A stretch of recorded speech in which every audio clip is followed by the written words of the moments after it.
Definamos cultura. Los sociólogos definen la cultura como el conjunto de valores, creencias, actitudes y objetos materiales que constituyen el modo de vida de una sociedad. Hay que entender sus componentes tangibles e intangibles. La cultura material o tangible hace referencia a los objetos que crean los miembros de una sociedad. La cultura no material o intangible hace referencia a los valores, las ideas, las percepciones del mundo y otros que crean los miembros de la sociedad. A menudo en las empresas hablamos de la cultura organizacional, por ejemplo. Subculturas y contraculturas. El término subcultura se refiere a las manifestaciones culturales que distinguen a un segmento de la población. La diversidad cultural no solo implica variedad, sino también jerarquía. A menudo lo que consideramos como cultura dominante es la cultura de los segmentos dominantes de la sociedad, mientras que a la cultura de los segmentos menos favorecidos o de algunos segmentos minoritarios lo solemos llamar subcultura. Cuando hablamos de contracultura, nos referimos a las manifestaciones culturales que sirven para mostrar rechazo a la cultura y valores dominantes. Cambio cultural. Mientras haya sociedad, habrá cultura, y observando los cambios continuos en la forma de sociedad, podemos estar seguros de que a medida que la sociedad siga cambiando, también cambiará la cultura. Lo único constante es el cambio. Integración cultural. Se produce cuando los elementos de una cultura encajan o vuelven a encajar en el resto de las dimensiones sociales. Esto es, cuando no hay conflicto entre normas, valores y costumbres por un lado y las estructuras familiares, económicas y políticas por el otro. En cambio, desajuste cultural se da si los elementos de una cultura no cambian al mismo ritmo de las otras estructuras, lo que puede perturbar todo el sistema cultural. El cambio cultural puede producirse por tres causas. Primero, por la invención de nuevos elementos culturales como el teléfono, los aviones, etc. Segundo, por descubrimientos. Implica entender o interpretar algo correctamente, dejando de lado explicaciones anteriores. En el aspecto de la filosofía y la investigación, el falsacionismo de Karl Popper es una explicación de ello. Por difusión cultural, por transmisión de rasgos culturales de una cultura a otra. Etnocentrismo y relatividad cultural. El etnocentrismo es el hábito de juzgar a otra cultura según los parámetros de la propia. El etnocentrismo es una disposición natural y universal que resulta estar muy vinculado emocionalmente a la cultura donde uno ha crecido. El etnocentrismo puede dar lugares a equívocos o malentendidos o incluso al conflicto. Una versión de él es el chauvinismo. La alternativa al etnocentrismo es el relativismo cultural, que se define como la disposición a juzgar una cultura desde sí misma. Esto no es fácil, pero dado que cada vez hay más contacto entre personas de diferentes culturas, involucrarse, entenderla desde sus orígenes, esta disposición se está haciendo cada vez más necesaria y frecuente. Una cultura global. Las sociedades nunca han estado tan interrelacionadas unas con otras como lo están actualmente. Estos vínculos de dimensiones globales influyen en los flujos de bienes y servicios, flujos de información y flujos migratorios. La globalización se entiende como la interdependencia de las sociedades en el mundo actual. Análisis teórico de la cultura. Por medio de la cultura, podemos entender el mundo que nos rodea. Son los sociólogos y antropólogos los que se dedican a este estudio y para esto han desarrollado varios supuestos o paradigmas teóricos. El paradigma funcionalista dice que la sociedad es un sistema relativamente estable que se compone de varias partes interrelacionadas y contribuyen a mantener ese sistema en equilibrio. La importancia de las manifestaciones o rasgos culturales se derivan de su función para el mantenimiento de la sociedad de la que forman parte. Un sistema cultural es estable a lo largo del tiempo, según los funcionalistas, porque los valores centrales de esa cultura encajan con los otros sistemas económicos y políticos, consolidando así las pautas de conductas que son necesarias para el mantenimiento de esa sociedad. Crítica al análisis funcionalista. Al resaltar los aspectos de equilibrio y estabilidad, no presta importancia al cambio social.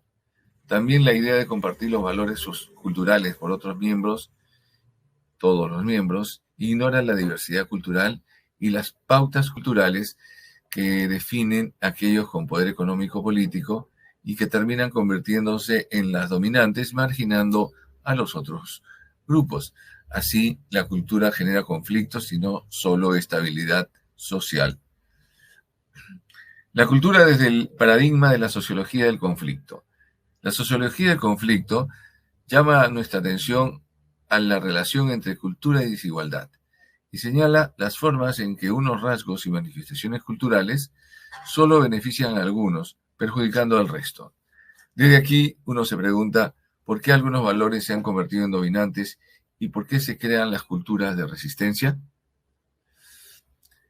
La cultura del conflicto se basa en la tesis materialista, el materialismo de Karl Marx, según la cual el sistema económico de una sociedad termina influyendo decisivamente en otras dimensiones de ella, como la cultura, por ejemplo.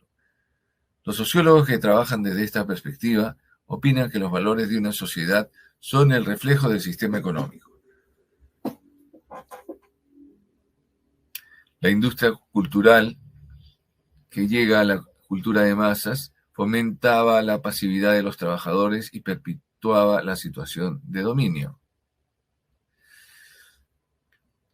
La cultura de la sociedad del conflicto. Mencionemos también a Gramsci, quien construyó la tesis de la hegemonía. Dice que una clase social puede ejercer dominación por medio del consenso antes que por la violencia. La cultura puede hacer que las personas acepten acríticamente la situación social existente, ganando su consentimiento. Con esto, la violencia y la coerción se hacen irrelevantes para garantizar ese sistema de dominación. Crítica a la teoría del conflicto subraya que los sistemas culturales satisfacen de modo desigual las necesidades humanas. Esta desigualdad genera presiones hacia el cambio social, pero esta teoría presenta el riesgo de subestimar el grado en que ésta contribuye a favorecer la cohesión. Los grupos sociales. Prácticamente todo el mundo se mueve por la vida con un sentido de pertenencia a un grupo social. El grupo social está compuesto de dos o más personas que se identifican e interactúan. Los seres humanos nos juntamos para formar parejas, familias, círculos de amigos, bandas, vecindarios, iglesias, empresas, clubes, comunidades, corporaciones y muchas otras organizaciones más. Sea cual sea la forma, los grupos ofrecen a las personas experiencias compartidas, lealtades e intereses. Al mismo tiempo de pensar en ellos, los miembros de los grupos sociales también piensan en sí mismos como un todo. ¿Cómo evaluamos nuestras propias actitudes o nuestro comportamiento? Pues nos basamos en grupos sociales que nos sirven como puntos de referencia a la hora de hacer evaluaciones o tomar decisiones. Nos guiamos de lo que piensan nuestros amigos, nos guiamos de lo que piensan los colegas. Entonces, los grupos de referencia pueden ser primarios o secundarios. El motivo para adaptarnos a un grupo significa que las actitudes de los demás pueden afectarnos mucho, nos importan mucho. El concepto de la diada. George Simmel estudió las dinámicas sociales de los grupos pequeños. Utilizó el término diada para designar un grupo social con dos miembros. En todo el planeta, la mayoría de las aventuras amorosas, los matrimonios y las amistades más íntimas son diádicas. ¿Qué hace de la diada una relación especial? En primer lugar, la interacción social en una diada es por lo general más intensa que en grupos mayores. Dado que en una relación uno a uno, ningún miembro comparte la atención del otro con nadie más. En segundo lugar, las diadas presentan una inestabilidad característica. Ambos miembros de una diada deben mantener activamente la relación. Simmel también conceptualizó e investigó la llamada triada, un grupo social con 3 miembros. Este grupo abarca 3 relaciones, cada una de las cuales une a 2 de las 3 personas. Una triada es más estable que una diada, porque si aparecen problemas en cualquiera de las relaciones entre dos de los miembros, el tercero puede actuar como mediador para restablecer el equilibrio en el grupo. Este proceso de dinámica de grupo explica por qué los miembros de una diada a veces buscan un tercero para aliviar las tensiones. Sin embargo, dos de ellos pueden formar coalición y hacer valer su punto de vista al tercero.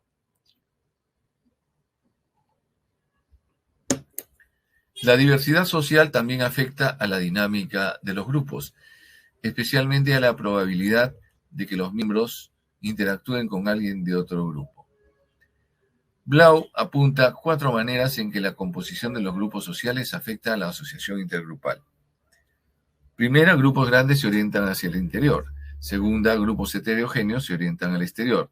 Tercero, la paridad social fomenta el contacto. Y cuarto, las fronteras físicas fomentan las fronteras sociales. Organizaciones. A lo largo de la historia de la humanidad, la mayoría de las personas han vivido en pequeños grupos de parientes o vecinos. Hoy en día, las familias y los vecindarios todavía existen, por supuesto, pero nuestras vidas giran mucho más en torno al término y a la entidad llamada organización. Organizaciones formales, grandes grupos secundarios que están organizados para alcanzar sus objetivos de manera eficiente. Las organizaciones formales, como las empresas y los organismos del Estado, se diferencian de las familias y los vecindarios. Su gran tamaño favorece que las relaciones sociales sean menos personales y fomenta una atmósfera planificada y formal. Se manejan mejor los problemas complejos con ellas y en ellas. Cambio de las formas organizacionales. Después de la Segunda Guerra Mundial, la mayor parte de las organizaciones formales en Europa eran típicamente burocracias convencionales que seguían una cadena de mando piramidal. Hoy en día, especialmente desde que las empresas se enfrentan a la competencia global, las estructuras rígidas se están rompiendo. Un elemento importante de esta tendencia es el uso creciente del equipo de trabajo autogestionado. Los miembros pertenecientes a estos pequeños equipos poseen las habilidades necesarias para desempeñar sus tareas con una mínima supervisión. Humanizar las burocracias. Humanizar las burocracias tiene el significado de fomentar una atmósfera organizativa más democrática, que reconozca y estimule la participación de todos. Las investigaciones de Canter y otros sugieren que humanizar la burocracia produce tanto trabajadores más felices como beneficios más elevados. Podemos identificar 3 estrategias para humanizar la organización. 1, inclusión social. Segunda, compartir responsabilidades. Tercera, aumentar las oportunidades de ascenso y línea de carrera. Redes sociales y el nacimiento de la sociedad red. Grupos y organizaciones han demostrado ser conceptos de gran utilidad para los sociólogos, pero a medida que cambian las relaciones desde grupos primarios a grupos secundarios, desde grupos secundarios a organizaciones formales y desde organizaciones formales a organizaciones postmodernas, los sociólogos siguen redefiniendo su lenguaje. En la actualidad, cada vez son más los sociólogos que encuentran atractiva la idea de red como concepto útil para comprender los cambios que ocurren en una sociedad. Una red social se puede considerar como una red de lazos sociales que relaciona a las personas que se identifican unos con otros. Las redes sociales van más allá de los grupos o incluso de las organizaciones. En los grupos y las organizaciones podemos identificar sus fronteras, decir quiénes son sus miembros. Las redes son un campo de conexiones y relaciones más amplio, un conjunto de nodos y un conjunto de lazos que conectan algunos o todos estos nodos. Los nodos pueden ser personas o grupos, incluso países. El análisis de las redes sociales estudia patrones y enlaces subyacentes que dan forma a estas redes sociales. Tecnología y redes, desde los teléfonos fijos hasta los móviles. Las tecnologías han jugado un papel importantísimo en la aparición de las redes sociales. Pensemos en el teléfono. Para apreciar la conexión en red, reflexionemos acerca del hecho de que cualquiera de los millones de teléfonos que hay en el mundo puede conectar a cualquier otro en segundos con cualquier otro. Estas comunicaciones instantáneas eran impensables hace pocos años. Por supuesto, los sistemas telefónicos dependen de desarrollos tecnológicos como la electricidad, la fibra óptica, las computadoras, etc. Pero el sistema no podría existir sin la capacidad de organización de seguir la pista de cada una de las llamadas telefónicas. La sociedad red. Las nuevas tecnologías de la información han generado una red global de un tamaño sin precedentes con la aparición de Internet, una red mundial. Hace 5 décadas, el gobierno de Estados Unidos intentaba imaginar cómo evitar el caos después de un ataque nuclear que eliminaría instantáneamente las líneas telefónicas y la televisión. La brillante solución consistió en concebir un sistema de comunicación que careciera de sedes físicas, responsables concretos e interruptores centrales. Y así surgió la Internet. Debido a que Internet carece de normas formales para su uso, su potencial desafía a la imaginación humana. Socialización. La importancia de la experiencia social. Un ser humano aislado no puede desarrollar su capacidad intelectual y emocional. Somos seres sociales. Sin contacto o experiencia social, un individuo parece más una cosa que una persona. El proceso que hace que un recién nacido se convierta en una persona se denomina socialización y es el conjunto de experiencias que tienen lugar a lo largo de la vida de un individuo y que le permiten desarrollar su potencial humano y aprender las pautas culturales de la sociedad en la que le tocó vivir. La experiencia social, entonces, es la base sobre la que construimos nuestra personalidad, ¿no? Relativamente consiste de la forma de pensar, sentir y actuar de una persona. Sin contacto social es absolutamente imposible desarrollar la personalidad. La interacción social garantiza que los conocimientos, que son básicos para la supervivencia del individuo y la sociedad, se transmitan de generación en generación. La socialización es un proceso continuo y permanente de transmisión cultural. Freud, que vivió bien en una época en la que la mayoría de los europeos pensaba que la conducta estaba determinada biológicamente, se interesó por el estudio de la personalidad y desarrolló la teoría del psicoanálisis. Algunos de estos aspectos en esa teoría tienen mucho que ver con el proceso de socialización. Las necesidades humanas básicas. Los seres humanos primero intentan satisfacer dos necesidades o pulsiones según Freud. En primer lugar, los seres humanos buscan el placer y el afecto, a lo que llamó eros. Y en oposición a lo anterior, existen también pulsiones agresivas a las que se refería con el nombre de thanatos, muerte. El proceso de socialización, según Jean Piaget, el psicólogo más importante de este siglo, se centraba en el estudio de los procesos cognitivos, en los procesos mentales que guían el pensamiento y la comprensión de la realidad. No estaba interesado en estudiar qué aprendían los niños, sino cómo lo aprendían.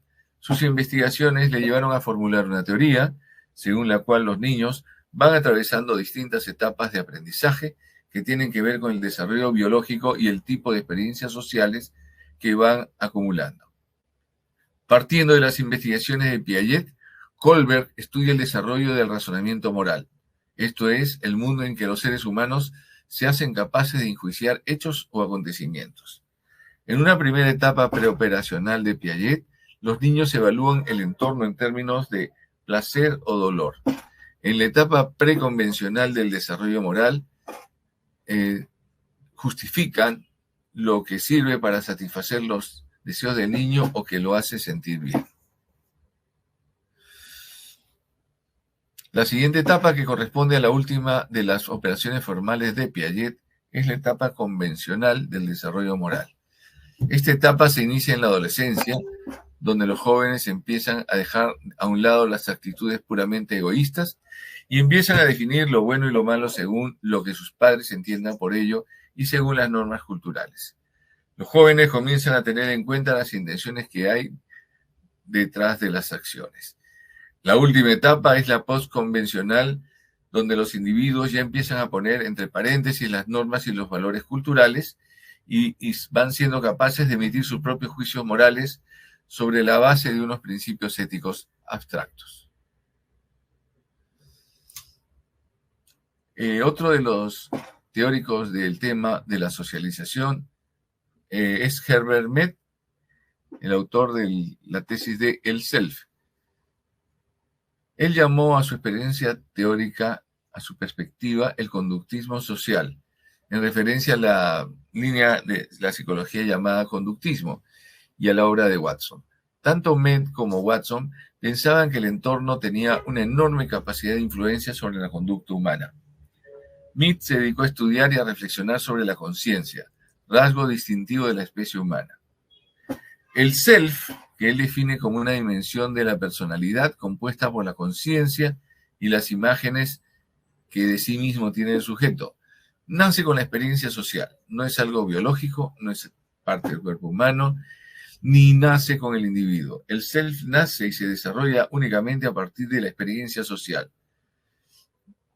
Mead definía la experiencia social como el intercambio simbólico. A través del lenguaje o los gestos de las personas crean significados, algo solo hecho por la especie humana.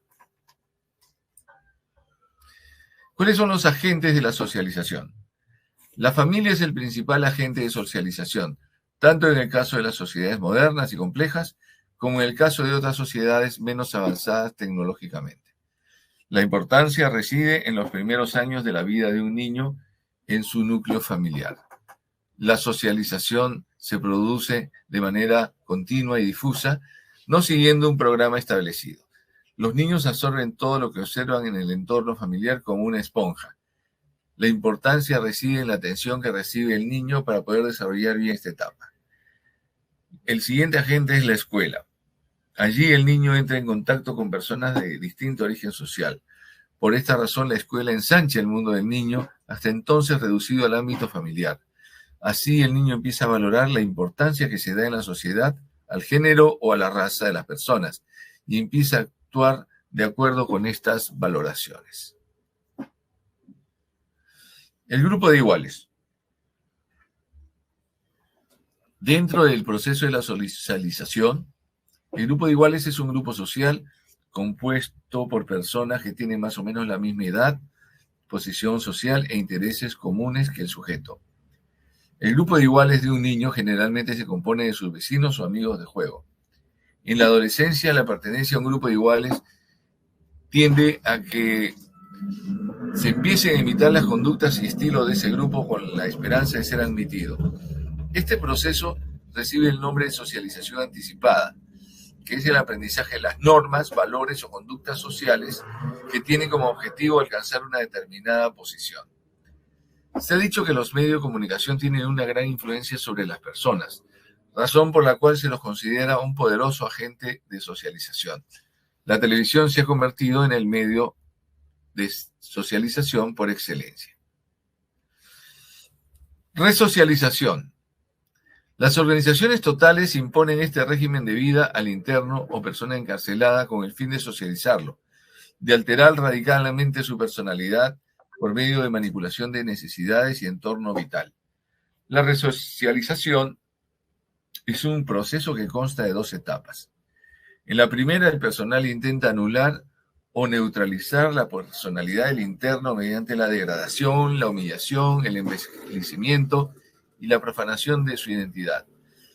En la segunda etapa de este proceso de resocialización, se procura de forma sistemática y metódica que el interno acepte y haga suya una nueva concepción de sí mismo, que adquiera una nueva identidad. Para ello, se manipula su conducta por medio de premios y castigos. Bien, hemos terminado la lección 4.